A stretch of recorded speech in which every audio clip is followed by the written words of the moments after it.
Olha, eu sei como isso deve soar para você, de verdade. Uma mulher herda uma propriedade no meio do nada e, de repente, começa a falar sobre o Bigfoot vivendo na floresta. Você provavelmente está pensando que estou tentando atrair turistas ou planejando escrever algum livro sensacionalista para lucrar com a atual febre dos criptídeos. Talvez ache que estou montando algum tipo de atração de beira de estrada, onde as pessoas pagam ingresso para ouvir histórias inventadas e olhar moldes de gesso de pegadas falsas. Mas não se trata nada disso, nem de longe. Eu mantive essa informação completamente em segredo nos últimos 14 anos, especificamente porque não queria curiosos, investigadores amadores e equipes de televisão invadindo e pisoteando tudo por aqui, perturbando o que existe nesta terra, destruindo pela exposição e intromissão o que foi cuidadosamente protegido por décadas. A única razão pela qual estou finalmente compartilhando algo sobre isso agora é que estou chegando aos 50 anos e a realidade da mortalidade começou a pesar na minha consciência de um jeito que nunca tinha pesado antes, de formas que eu não poderia ter previsto quando era mais jovem e me sentia invencível. Passei a acreditar que outra pessoa precisa saber sobre essa situação. Precisa entender o que realmente está acontecendo aqui nessas montanhas antes que eu me vá e o conhecimento morra comigo, antes que essa coisa extraordinária se perca, porque eu falhei em transmitir o que aprendi e vivenciei.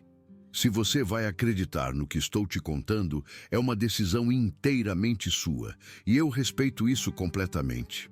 Não estou interessado em convencer os céticos, mudar a visão de mundo de ninguém ou ganhar discussões com pessoas que já decidiram que criaturas como essa não podem existir.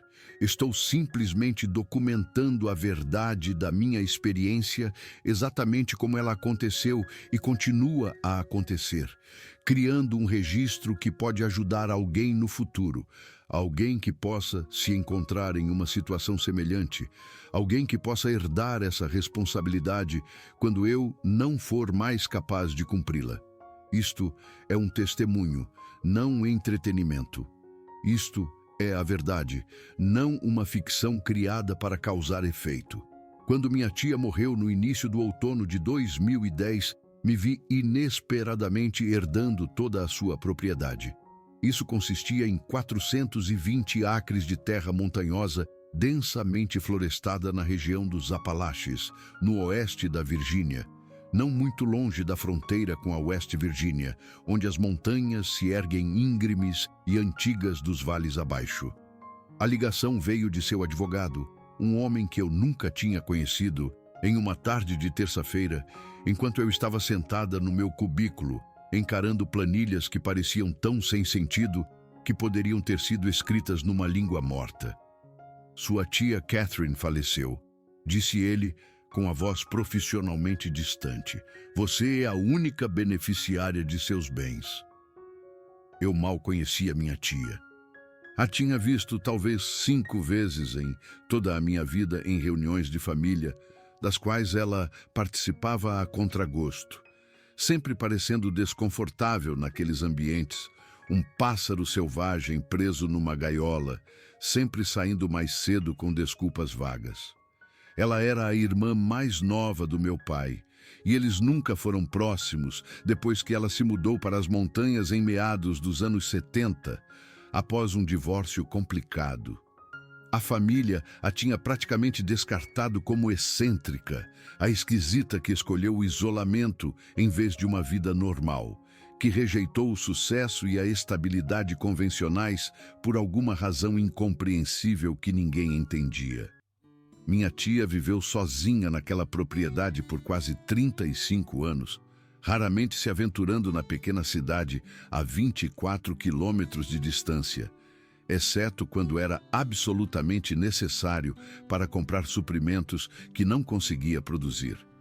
Coisas como farinha, café e ferramentas que exigiam uma fabricação que ela não podia replicar no isolamento.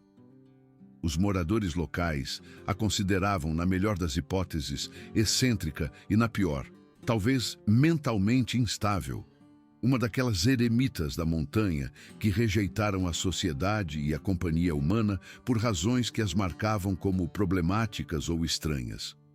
Mas a verdade, que eu só viria a entender muito mais tarde, era que ela simplesmente valorizava sua privacidade acima de tudo e tinha se cansado da sociedade humana com todas as suas complicações, hipocrisias e exigências intermináveis de conformidade a expectativas que ela achava sufocantes.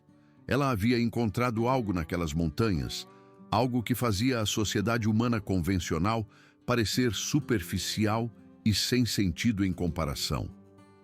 Ela me deixou tudo em um testamento meticulosamente preparado de 15 páginas, que detalhava cada aspecto da transferência da propriedade.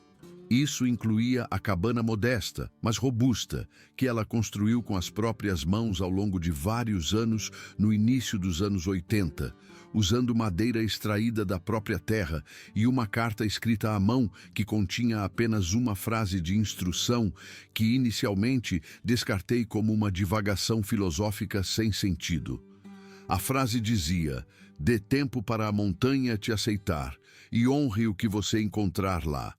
Na época em que recebi essa mensagem enigmática, sentado no escritório do advogado, assinando um documento atrás do outro, eu não tinha absolutamente nenhuma referência para entender o que ela queria dizer. Presumi que ela estava falando metaforicamente sobre se adaptar à vida rural, o período de ajuste necessário ao fazer a transição de ambientes urbanos para o isolamento remoto. Ou talvez fazendo alguma declaração filosófica sobre paciência e observação em ambientes naturais, sobre aprender a desacelerar e prestar atenção a ritmos diferentes da vida na cidade.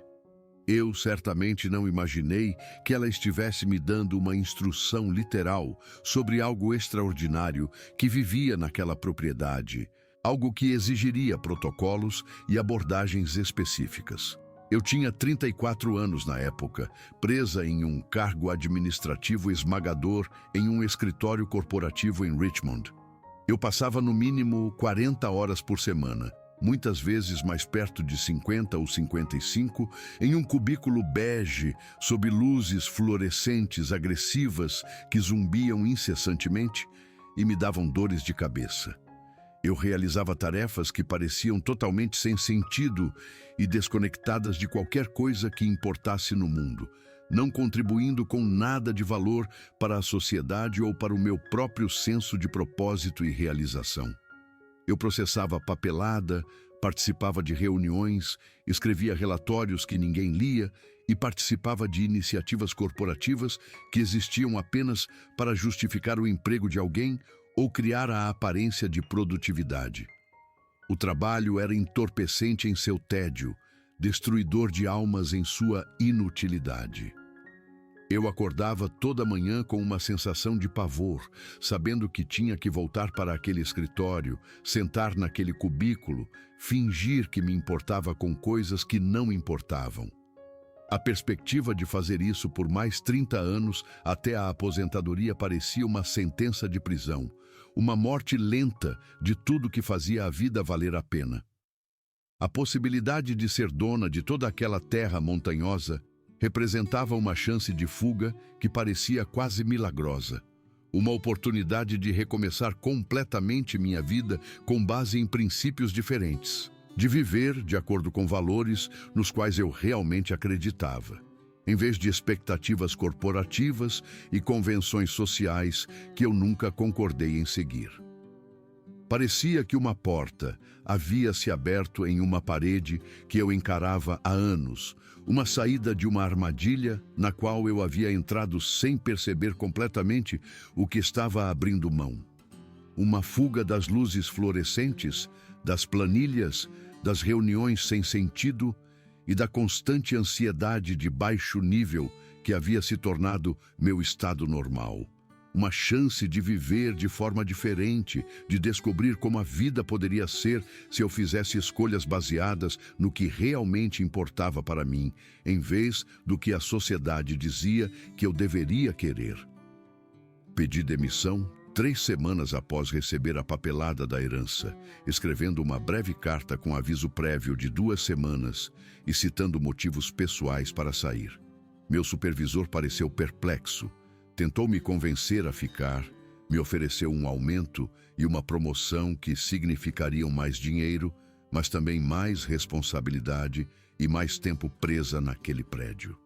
Recusei educadamente e trabalhei meus últimos dias, limpando minha mesa, deletando arquivos, finalizando projetos que seriam repassados para outra pessoa que se importaria tão pouco quanto eu. Meus colegas de trabalho me trataram como se eu estivesse cometendo um erro terrível, abandonando a segurança e os benefícios por alguma fantasia romântica sobre a vida rural que inevitavelmente me decepcionaria. Eles perguntaram o que eu faria para ganhar dinheiro, ter plano de saúde, manter contato social. Eles me alertaram sobre o isolamento, o tédio e as duras realidades de viver sem as conveniências modernas. Eu sorri, assenti e não tentei explicar que aquelas conveniências pareciam correntes, que o isolamento soava como paraíso em comparação com escritórios abertos e socialização forçada, que o tédio seria preferível à ansiedade crônica com a qual eu vivia. Eu metodicamente empacotei tudo o que importava do meu pequeno apartamento de 1 quarto, o que acabou sendo surpreendentemente pouca coisa. A maior parte do que eu possuía eram móveis, eletrônicos e roupas que pareciam projetados para a vida que eu estava deixando, não para a que eu estava começando. Vendi ou doei a maior parte, mantendo apenas o essencial: livros, equipamento de acampamento, ferramentas e roupas quentes adequadas para os invernos na montanha. Despedi-me dos poucos amigos que consegui manter, apesar da minha insatisfação crônica com a vida na cidade. Pessoas que eu conhecia há anos, mas das quais nunca fui verdadeiramente próxima. Relacionamentos que pareciam superficiais e mantidos mais por hábito do que por uma conexão genuína. Eles me desejaram sorte com aquele tom que sugeria que achavam que eu estava cometendo um grande erro, mas eram educados demais para dizer isso diretamente. E então eu coloquei tudo o que ia levar na minha velha caminhonete Toyota e dirigi para o oeste, em direção às montanhas, para começar o que quer que este novo capítulo da existência se tornasse, saindo de Richmond com uma sensação de libertação tão intensa que era quase assustadora em seu poder. Lembro-me vividamente da viagem, vendo a cidade desaparecer no meu retrovisor, observando a paisagem se transformar gradualmente de subúrbios para pequenas cidades e depois para floresta, sentindo como se estivesse trocando de pele, me tornando alguém diferente a cada quilômetro que passava. A adaptação foi consideravelmente mais desafiadora do que eu havia ingenuamente previsto. Não havia conexão com a internet de forma alguma, o sinal de celular era, na melhor das hipóteses, instável e completamente ausente na maior parte da propriedade. E meu vizinho mais próximo morava a cerca de 19 quilômetros por uma estrada de terra esburacada que se tornava completamente intransitável durante chuvas fortes ou neve no inverno. Mas me vi apreciando o silêncio profundo de maneiras que não esperava, na verdade, desejando-o, precisando daquela ausência de ruído e complicação humana. A cabana que minha tia construiu era pequena, mas notavelmente bem feita, demonstrando uma habilidade genuína e atenção aos detalhes estruturais que me impressionaram imediatamente ao vê-la pela primeira vez. Ela claramente sabia o que estava fazendo, dedicou tempo para aprender as técnicas de construção adequadas, não pegou atalhos, nem se contentou com o adequado quando podia alcançar o excelente. Tinha um quarto com uma janela voltada para o leste para pegar a luz da manhã, posicionada perfeitamente para que o nascer do sol te acordasse naturalmente, sem a necessidade de despertadores, uma escolha de design que demonstrava compreensão dos ritmos naturais. Havia uma área de cozinha equipada com um fogão a lenha que servia tanto para cozinhar quanto para aquecer, junto com uma pequena pia conectada a uma bomba manual que puxava água de uma nascente localizada acima da cabana, fornecendo água limpa e fria por simples alimentação por gravidade. A sala de estar era centrada em torno de uma lareira de pedra que ela construiu usando rochas coletadas na propriedade, cada pedra cuidadosamente selecionada e encaixada. O artesanato evidente em como as pedras se travavam perfeitamente sem argamassa em alguns lugares, criando uma estrutura que duraria séculos. E uma varanda coberta que oferecia vistas panorâmicas de cumes florestados, se estendendo em todas as direções até onde a vista alcançava, camadas de montanhas azuladas se perdendo na distância, uma vista que nunca se tornou comum. Não importa quantas vezes eu a olhasse. Ela construiu tudo usando madeira extraída de sua própria terra, cortando e serrando a madeira ela mesma, com equipamentos que ainda estavam em um pequeno galpão atrás da cabana. Uma serraria portátil e várias ferramentas manuais, todas cuidadosamente mantidas e guardadas. As paredes internas eram forradas com prateleiras contendo centenas de livros sobre tópicos que iam de história natural a filosofia, passando por habilidades práticas como carpintaria, coleta de alimentos e rastreamento de animais, além de numerosos diários preenchidos com suas observações manuscritas sobre padrões climáticos, comportamento animal, fenologia de plantas e outras notas de naturalista acumuladas ao longo de décadas de observação atenta. Passei horas lendo esses diários durante meus primeiros meses na propriedade, aprendendo com seus registros detalhados, entendendo como ela havia documentado tudo sobre esta terra com precisão científica. Sua caligrafia era limpa e legível, suas observações específicas e detalhadas. Ela havia anotado as datas exatas em que certas flores silvestres desabrochavam a cada ano, rastreado as mudanças na população de animais selvagens ao longo de décadas, registrado padrões climáticos e os comparado ano a ano. Não havia televisão, nem computador, nem conexão com o fluxo constante de informações e entretenimento digital que domina a vida contemporânea e mantém as pessoas distraídas da experiência direta. Apenas a floresta, as montanhas, o riacho que corria pelo vale abaixo o ano todo, independentemente das condições de seca. E um silêncio tão completo que inicialmente parecia opressivo, quase desconfortável, até que aprendi a ouvir os sons sutis que o preenchiam, em vez de defini-lo como uma ausência de ruído. O silêncio não era realmente silencioso quando se prestava atenção. Estava cheio do vento movendo-se através de diferentes tipos de árvores, cada espécie criando sons distintos, cheio de cantos de pássaros e canções de insetos, e o som distante da água correndo sobre as rochas, cheio de galhos estalando e folhas farfalhando e todos os pequenos sons que compõem o ruído ambiente de lugares selvagens, quando os humanos não os estão abafando com barulho mecânico. Durante meus primeiros meses na propriedade, dediquei a maior parte da minha energia à manutenção básica e aos reparos necessários na cabana e nas construções adjacentes, limpando anos de mato acumulado das trilhas que minha tia havia estabelecido e explorando sistematicamente diferentes seções da terra para desenvolver uma familiaridade íntima com sua geografia e caráter. Eu passava dias inteiros caminhando pela floresta, às vezes cobrindo 16 ou 19 quilômetros em um dia, tentando entender o que havia cativado minha tia tão completamente neste lugar, a ponto de ela ter passado voluntariamente mais de 3 décadas aqui em isolamento virtual. A floresta era dominada por carvalhos, nogueiras e choupos tulipa maduros, com densas camadas de subbosque de rododendros e loureiros da montanha, que criavam matagais quase impenetráveis em algumas áreas. Cervos de cauda branca eram abundantes a ponto de serem quase comuns. Eu os via diariamente.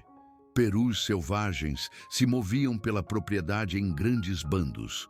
Ursos negros estavam presentes, embora geralmente evitassem encontros diretos com humanos. A diversidade de pássaros era notável. Espécies que eu só tinha visto em guias de campo de repente se tornaram companheiros diários. A terra parecia vital e viva, de maneiras que os ambientes urbanos, com seu asfalto e paisagismo controlado, jamais poderiam se aproximar. Comecei a notar ocorrências incomuns por volta do início do meu 4º mês na propriedade. Inicialmente, eram coisas pequenas, que não me pareceram particularmente significativas ou importantes de imediato. Eu descobria montes de pedras cuidadosamente empilhadas perto da margem do riacho. Às vezes 4 ou 5 rochas equilibradas de forma impossível umas sobre as outras, em formações que claramente não eram resultado de processos geológicos naturais ou do acaso. Minha primeira suposição foi que minha tia devia ter criado essas estruturas anos atrás, talvez como marcadores de trilha ou simplesmente como uma prática meditativa.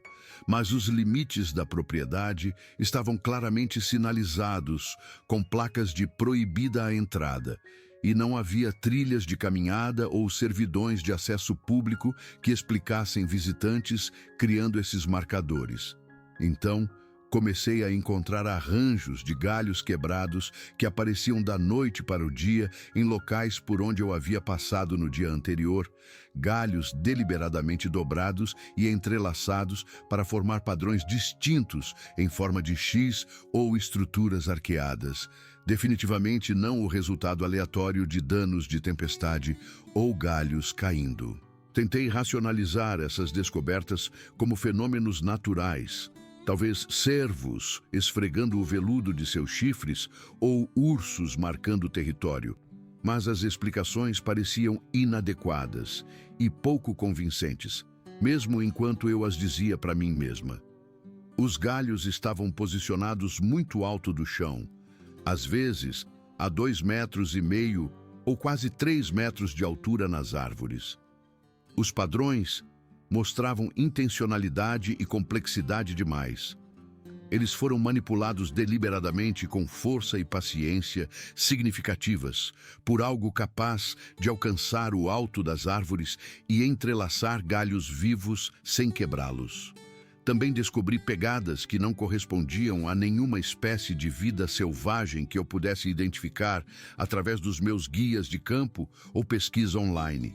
Eram marcas enormes na lama macia perto do riacho e em trechos de solo nu ao longo das trilhas, medindo pelo menos 17 polegadas de comprimento e mostrando 5 marcas de dedos distintas, juntamente com o que parecia ser uma clara impressão de calcanhar.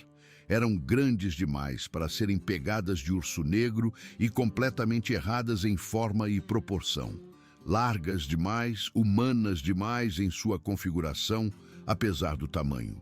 Quando encontrei uma sequência dessas pegadas, o comprimento da passada entre elas sugeria algo andando ereto com um passo que cobria significativamente mais terreno do que os meus. Algo alto e poderoso, se movendo pela floresta em 2 pernas, em vez de 4.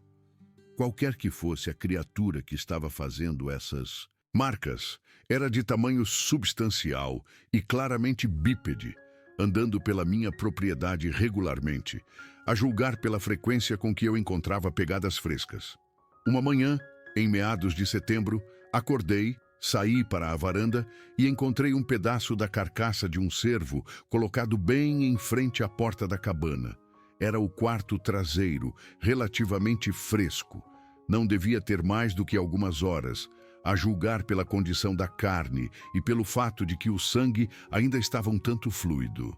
A carne havia sido arrancada do osso em vez de cortada com qualquer tipo de lâmina, as bordas irregulares mostrando marcas de dentes ou talvez de dedos, definitivamente não os cortes limpos que uma faca produziria. Meu pensamento imediato foi que um urso devia ter deixado isso, mas essa explicação se desfez rapidamente sob escrutínio. Ursos não deixam comida para trás sem comer. São comedores oportunistas que consomem tudo o que está disponível. E isso não havia sido deixado ou arrastado para a varanda por acaso. Foi deliberadamente colocado, posicionado com clara intencionalidade, bem onde eu o veria imediatamente ao abrir a porta. Isso era um presente, uma oferenda, o que implicava pensamento consciente e propósito por trás da ação. Senti medo de verdade naquele momento. Não vou fingir o contrário.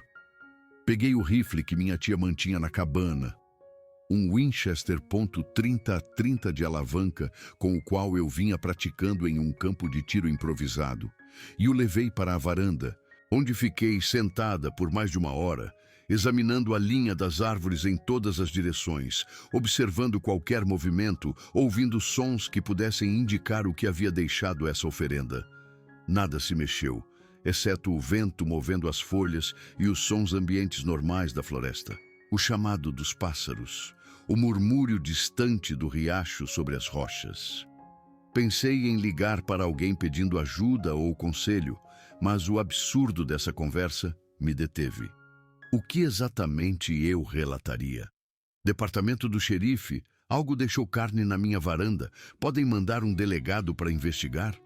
Eles pensariam que eu estava tendo algum tipo de episódio psicológico, uma mulher da cidade que não conseguia lidar com o isolamento rural e estava inventando dramas. Embrulhei a carne de cervo em sacos plásticos e a guardei no freezer.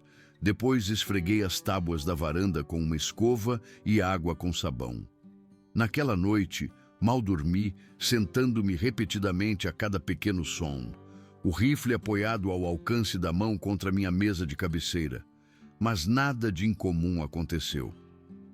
A noite passou apenas com os sons noturnos típicos. Corujas caçando, coiotes uivando nos vales distantes. Aproximadamente 10 dias depois, a mesma coisa aconteceu novamente. Desta vez, a oferenda era um coelho já esfolado e limpo, a carne limpa e pronta para cozinhar, posicionada exatamente no mesmo local na varanda que o presente anterior. Meu medo havia diminuído consideravelmente nesta segunda ocorrência, substituído principalmente por uma curiosidade intensa e o início de um entendimento. Qualquer que fosse a entidade que estava deixando essas oferendas, claramente não estava tentando me assustar ou me expulsar da propriedade. Se a intenção fosse ferir ou intimidar, haveria inúmeras oportunidades para uma criatura grande e poderosa atingir esse objetivo facilmente. Eu estava vulnerável aqui, sozinha e isolada, longe de qualquer possibilidade de ajuda. Mas, em vez de comportamento ameaçador, eu estava recebendo comida, sustento, provisões que exigiam esforço e habilidade para adquirir. Isso indicava intenção e pensamento, possivelmente até o que poderia ser interpretado como uma gentileza ou um gesto de boas-vindas de algo que reconhecia minha presença e estava escolhendo interagir positivamente. Tomei uma decisão que pareceu simultaneamente intuitiva e um pouco absurda. Eu retribuiria, ofereceria algo em troca, tentaria estabelecer comunicação através dessa troca de presentes. A lógica dessa decisão era obscura até para mim mesma, operando mais por instinto do que por planejamento racional, mas parecia correta de maneiras que eu não conseguia articular completamente. Selecionei várias maçãs do suprimento que havia trazido da cidade. Caminhei até a borda da clareira onde a floresta começava e as arrumei cuidadosamente sobre uma pedra chata que se projetava do chão. Então voltei para a cabana e me posicionei na janela, de onde eu poderia observar a pedra sem ser óbvia sobre minha vigilância. Eu me senti ridícula, como alguém tentando fazer amizade com um fantasma ou tentando se comunicar com uma entidade que provavelmente não existia fora da minha imaginação. Mas eu não conseguia me livrar da forte intuição de que algo real e inteligente estava se aproximando, tentando fazer contato, e que responder apropriadamente importava mais do que manter um distanciamento cético. Nada aconteceu por horas. A tarde se transformou em noite, a noite em escuridão total. E finalmente desisti da minha vigília e fui para a cama, incerta se esse experimento havia sido um desperdício tolo de esforço ou o começo de algo significativo. Quando saí da cabana na manhã seguinte e caminhei até a pedra para verificar, as maçãs haviam desaparecido completamente. Em seu lugar, havia um arranjo arrumado de mamões do mato, vários punhados deles posicionados em uma pequena pirâmide no local exato onde eu havia deixado minha oferenda. Meu coração começou a disparar, o pulso acelerando com uma combinação de excitação, incredulidade e algo próximo à reverência. Isso era comunicação inconfundível, prova de inteligência, intenção e compreensão da reciprocidade, o contrato social de troca que forma a base do relacionamento. Algo nessas montanhas estava conscientemente se comunicando comigo, deliberadamente fazendo contato, demonstrando compreensão da troca de presentes como uma forma de linguagem e conexão. Mantive esse padrão de troca consistentemente nas semanas e meses seguintes. A cada poucos dias, eu deixava algo naquela pedra ou, às vezes, em outros locais ao redor da clareira. Frutas, nozes, pão e, ocasionalmente, comida cozida que sobrava das minhas refeições. E todas as vezes, sem falha, o que quer que eu deixasse era pego e algo era deixado em seu lugar. Mais frutas silvestres, variedades incomuns que eu não sabia que cresciam na propriedade.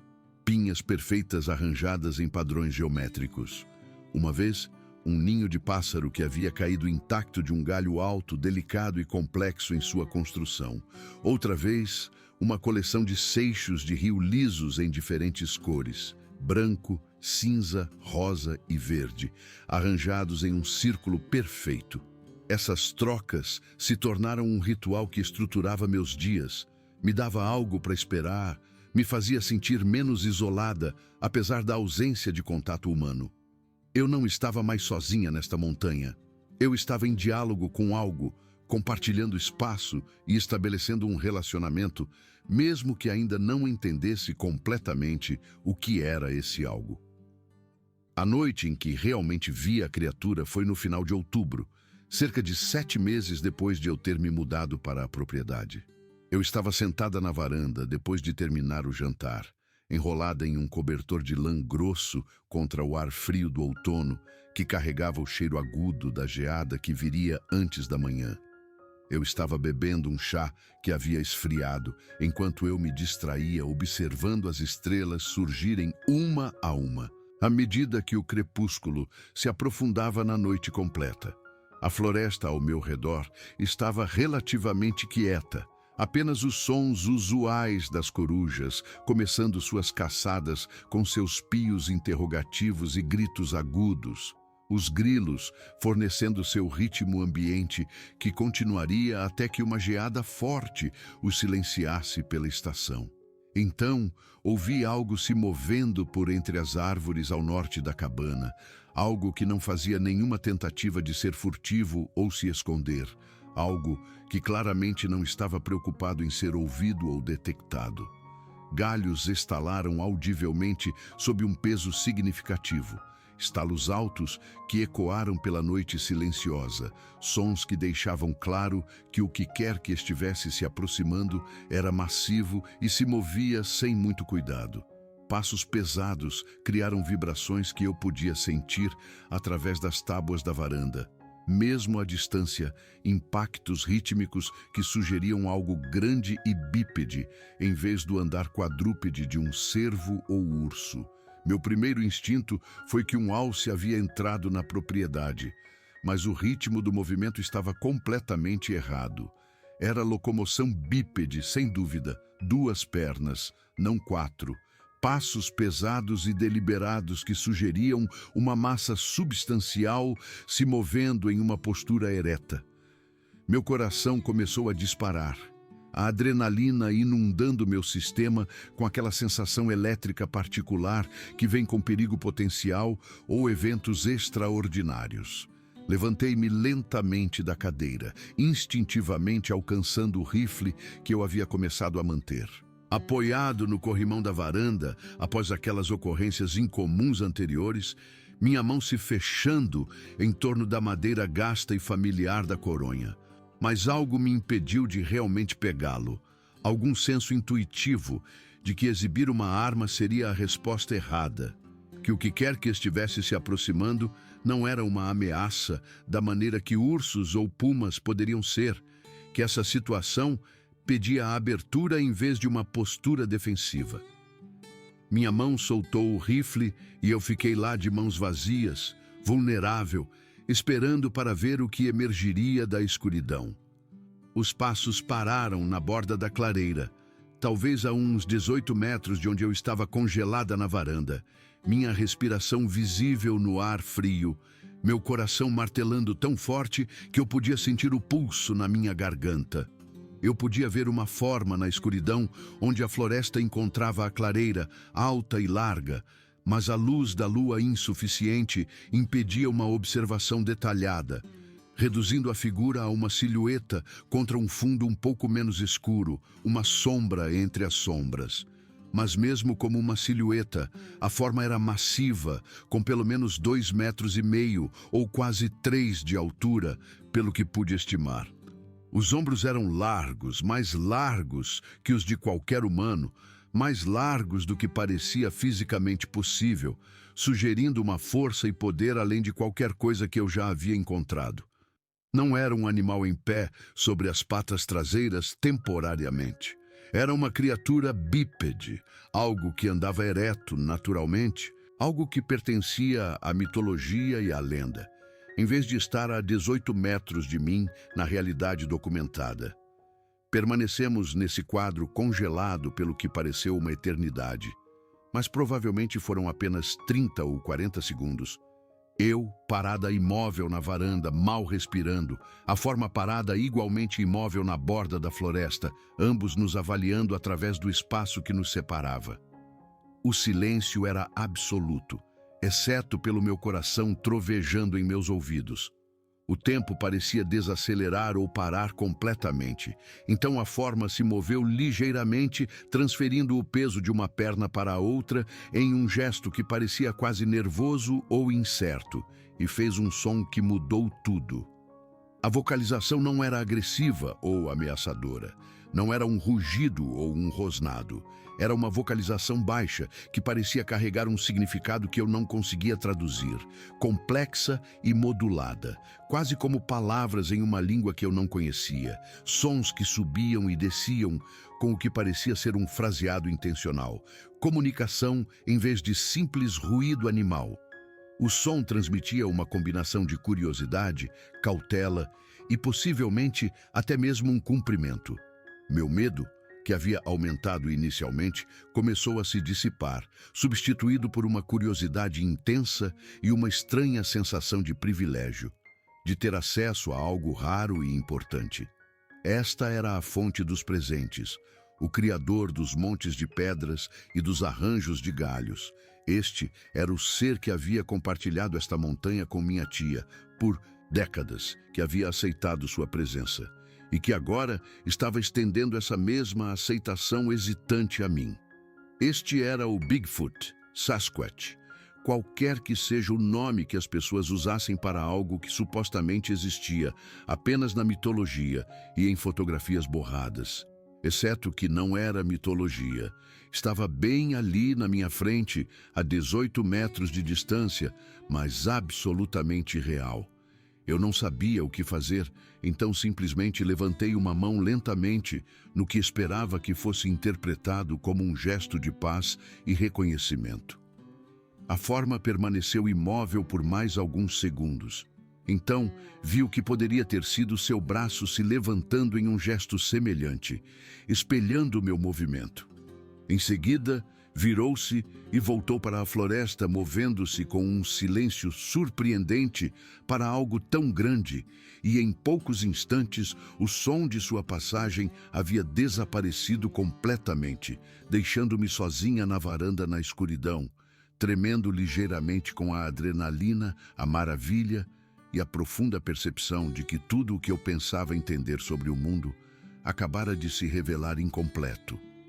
Mal dormi naquela noite, repassando aqueles momentos repetidamente, mas as evidências eram substanciais demais para serem descartadas. As pegadas, os presentes, as pedras e galhos arranjados, tudo apontava para algo real. Minha tia sabia, percebi com clareza súbita. Aquela nota enigmática sobre honrar o que eu encontrasse na terra, sobre dar tempo para a montanha me aceitar. Ela estava tentando comunicar exatamente essa situação sem declará-la explicitamente. Ela viveu aqui com essa criatura por mais de 30 anos, desenvolveu um relacionamento com ela, foi aceita por ela. E agora ela estava tentando estender essa aceitação a mim. O padrão de nossa interação evoluiu gradualmente ao longo dos meses e anos que se seguiram. Continuei deixando presentes. A criatura a quem comecei a pensar como sendo fêmea, embora não tivesse nenhuma evidência real além da intuição, continuou retribuindo. Comecei a vê-la com mais frequência, embora sempre à distância. Ela aparecia na borda da clareira no início da manhã ou no crepúsculo da noite, parada imóvel enquanto nos observávamos. Ela era enorme, provavelmente com uns 2,60 metros de altura, coberta por um pelo marrom avermelhado escuro.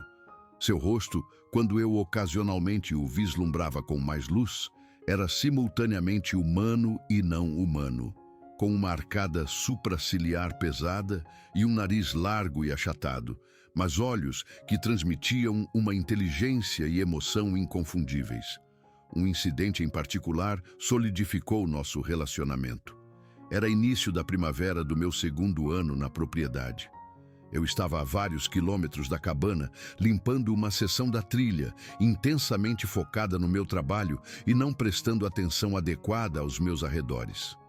Um urso negro, um macho adulto de mais de 130 quilos, emergiu de um denso matagal a cerca de 6 metros de distância. Era a época de acasalamento, e os ursos machos costumam ser mais agressivos.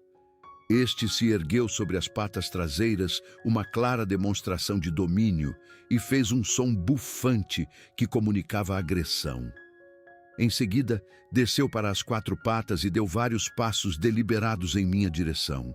Suas orelhas estavam para trás, a boca ligeiramente aberta mostrando os dentes. Percebi com um terror gelado que essa situação poderia se transformar em um ataque físico. Eu não tinha nenhuma arma comigo. Antes que eu pudesse decidir qualquer resposta, algo massivo irrompeu pela floresta do meu lado direito com uma velocidade e poder chocantes. O Bigfoot apareceu, movendo-se mais rápido do que eu teria pensado ser possível, e se posicionou entre mim e o urso em uma postura protetora que era inconfundível em sua intenção. Ela colocou seu corpo diretamente no caminho da ameaça. Ela fez uma vocalização que não se parecia com nada que eu já tivesse ouvido antes ou desde então. Um rugido tão poderoso e primitivo que eu o senti ressoando na minha caixa torácica. A reação do urso foi imediata e absoluta. Ele recuou, retirando-se para o matagal em óbvia submissão ou medo absoluto, fugindo do Bigfoot com terror evidente. O encontro inteiro durou talvez 30 segundos. O Bigfoot permaneceu em sua postura protetora por mais um momento, depois se virou para me olhar e nossos olhos se encontraram diretamente pela primeira vez. Seus olhos eram castanho escuros, quase pretos, mas com uma profundidade e inteligência que eram surpreendentes em sua humanidade. Ela sustentou o meu olhar por vários segundos e eu entendi sem palavras que ela estava verificando se eu estava ferida. Eu assenti, o que pareceu satisfazê-la, e ela se virou e voltou para a floresta, deixando-me parada na trilha, tremendo de adrenalina e gratidão. Aquele incidente mudou tudo, transformando nosso relacionamento de uma coexistência cautelosa para algo que parecia um cuidado e proteção genuínos. Ela havia intervindo para salvar minha vida. A partir daquele momento entendi que não éramos simplesmente dois seres compartilhando um espaço. Estávamos conectados. Com o passar dos anos, nosso relacionamento se aprofundou. Aprendi a interpretar os diferentes sons que ela fazia. Um pio ascendente particular significava que ela estava por perto. Um grunhido mais baixo parecia indicar contentamento. Um som agudo, semelhante a um latido, servia como aviso. Desenvolvi meu próprio repertório de sons e gestos que ela parecia entender. O inverno era particularmente significativo. Meu segundo inverno trouxe uma tempestade severa que despejou mais de 90 centímetros de neve. Na terceira noite da tempestade, ouvi passos pesados na varanda. Olhei pela janela e vi o Bigfoot parado ali, coberto de neve, verificando a cabana. Quando ela me viu, fez aquele grunhido de reconhecimento. Depois desapareceu de volta na nevasca. Depois que a tempestade passou, descobri que ela havia limpado a neve de ao redor da porta do depósito de lenha e quebrado o gelo na nascente que alimentava meu suprimento de água. Eram ações deliberadas e úteis que demonstravam planejamento e preocupação com o meu bem-estar. Também descobri que ela aparentemente estava protegendo a propriedade da intrusão humana. 2 vezes encontrei evidências de que caçadores haviam tentado entrar em minhas terras, apesar dos limites sinalizados, câmeras de caça e postos de observação em árvores. Ambas as vezes, esses itens foram sistematicamente destruídos, as câmeras esmagadas e os postos de observação arrancados, antes mesmo que eu os descobrisse. O Bigfoot estava patrulhando ativamente os limites, impedindo a invasão. As pessoas ocasionalmente me perguntam, em minhas raras idas à cidade, como consigo viver sozinha tão longe de tudo se não me sinto solitária. Eu lhes digo que gosto da solidão, o que é verdade, mas incompleto. Não menciono que, na verdade, não estou sozinha, que compartilho esta montanha com algo notável. Como eu poderia explicar isso sem parecer delirante? Não contei a uma única pessoa sobre essa situação em todos esses anos. A tentação de documentar tudo, de reunir provas e mostrar ao mundo que essas criaturas são reais, ocasionalmente foi forte. Mas eu entendo o que aconteceria. Pesquisadores invadiriam este lugar. O Bigfoot seria afugentado, seu lar destruído, sua paz abalada. Ou pior, alguém poderia tentar capturá-lo. Não serei responsável por isso. Não trairei a confiança que ele depositou em mim. Minha tia entendia isso. Ela viveu aqui por 35 anos, mantendo exatamente o mesmo segredo, protegendo essa criatura. Ela me passou essa responsabilidade e eu dediquei minha vida a honrar essa confiança. Eu vi o Bigfoot ontem à noite. Ele apareceu na borda da clareira bem na hora do pôr do sol. Desenvolvemos uma rotina. Eu me sento nos degraus da varanda.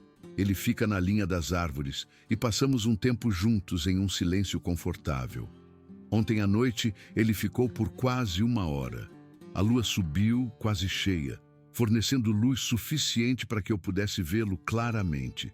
Em um ponto, ele fez aquele grunhido suave que aprendi a associar a contentamento, e eu fiz um som semelhante de volta para ele. Eventualmente, ele se virou e subiu a encosta sem pressa. Observei até que ele desaparecesse completamente na escuridão. Então entrei, reavivei o fogo e fiquei pensando em como toda essa situação é extraordinária, improvável e preciosa. Esta é a minha vida agora e eu não a mudaria por nada. Meus dias são passados mantendo a propriedade, cuidando do meu jardim, lendo e caminhando pelas trilhas. Minhas noites são frequentemente passadas na varanda, às vezes sozinha, às vezes na companhia de uma criatura que não deveria existir. Mas existe. É uma boa vida, certamente mais significativa do que a carreira que deixei para trás. Acho que minha tia sabia que isso aconteceria. Acho que ela reconheceu algo em mim que sugeria que eu poderia lidar com essa responsabilidade, que eu protegeria em vez de explorar. Ela estava passando mais do que um imóvel. Ela estava passando um legado de proteção e cuidado, uma confiança sagrada. Espero poder fazer o mesmo quando chegar a minha hora. Espero poder identificar alguém digno de herdar este lugar. Alguém que continuará o trabalho que minha tia começou e que eu mantive. Alguém que protegerá o Bigfoot e guardará o segredo. É isso que mais importa, não provar nada aos céticos. O que importa é a proteção, a preservação, garantir que este Bigfoot em particular possa continuar existindo sem interferência humana. Às vezes me pergunto o que ele pensa de mim, se me vê como uma amiga ou simplesmente uma presença tolerada.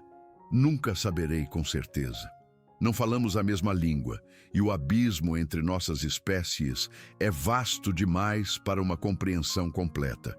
Mas nos comunicamos através de gestos presentes e do simples ato de estarmos presentes um para o outro consistentemente ao longo do tempo. Talvez isso seja suficiente. Talvez seja tudo o que qualquer relacionamento realmente requer. O sol está se pondo agora, enquanto termino de escrever este relato. A luz está se tornando dourada sobre os cumes. Em breve, irei para a varanda, me sentarei com meu chá da noite e observarei a floresta enquanto o dia se transforma em noite. E talvez, se as circunstâncias se alinharem, eu veja o Bigfoot em seu lugar de costume na borda da clareira. E passaremos um tempo juntos, naquele silêncio confortável que se tornou nosso principal modo de conexão. Essa é a minha esperança, de qualquer maneira. Quando eu finalmente ficar velha demais para manter esta propriedade sozinha, precisarei encontrar alguém digno de herdar este lugar e esta responsabilidade. Alguém que entenda que o que está herdando de verdade não é apenas terra, mas uma confiança sagrada. Encontrar tal pessoa não será fácil, mas é essencial. Não se trata de provar nada. Trata-se de honrar a confiança que este Bigfoot depositou em mim e em minha tia antes de mim. Trata-se de ser uma guardiã. Então, se você está ouvindo isso e pensando que sou delirante, isso é aceitável para mim. Escolhi esta vida deliberadamente e faria as mesmas escolhas novamente sem hesitação. O Bigfoot é real, vive nesta propriedade. Ele é pacífico, inteligente e digno de proteção. Essa é a verdade, independentemente de alguém acreditar nela ou não. E vou passar os anos que me restam garantindo que ele permaneça seguro, escondido, livre. Essa é a minha promessa. Enquanto eu estiver viva e capaz, estarei aqui nesta montanha, cuidando desta terra e da notável criatura que a chama de lar.